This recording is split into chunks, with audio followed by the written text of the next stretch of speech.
Welcome back. I'm Francesca Page and here's your Newsmax Now update.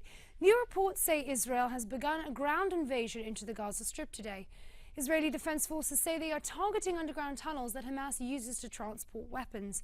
The goal of the operation is to establish a reality in which the Israeli residents can live in safety and security without continuous terror.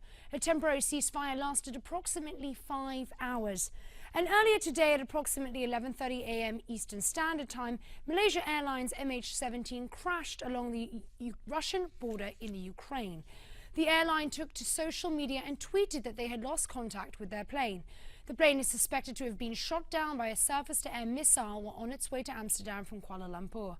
Malaysia's flight MH17 was carrying 295 passengers. And Ukrainian President Petro Poroshenko spoke from Kiev shortly after the plane crashed. Poroshenko called the downing of the Malaysian airliner an act of terrorism. The Ukrainian president is also calling for an international investigation. And this is the latest footage from that crash. All passengers on board are believed to be dead. The Associated Press is reporting that the plane began breaking apart before impact and says wreckage landed 25 miles from Russia. Meanwhile, the Ukraine is blaming pro-Russian separatists, and as one may imagine, rebel fighters are blaming Kiev. The U.S. State Department weighed in on this during a press conference today, addressing the issue of new U.S. sanctions. The auto industry is booming. It was in a tailspin when we came in. Also speaking today, the tragedy President Obama. He says America's national security team is working with Kiev. The auto industry is booming. It was in a tailspin when we came in.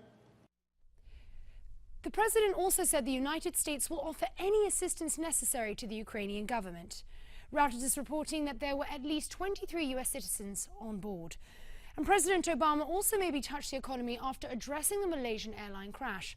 Obama tried encouraging people about the economic recovery that the United States had to say this. That's an interesting claim to make considering the recent troubles facing General Motors, or as some may have dubbed, government motors. Earlier today, GM's top lawyer and CEO came under ceasefire when they testified at a Senate hearing. CEO Mary Barra says she is dedicated to solving her company's problems. That's your Newsmax Now update. Now back to the Steve Malzberg Show.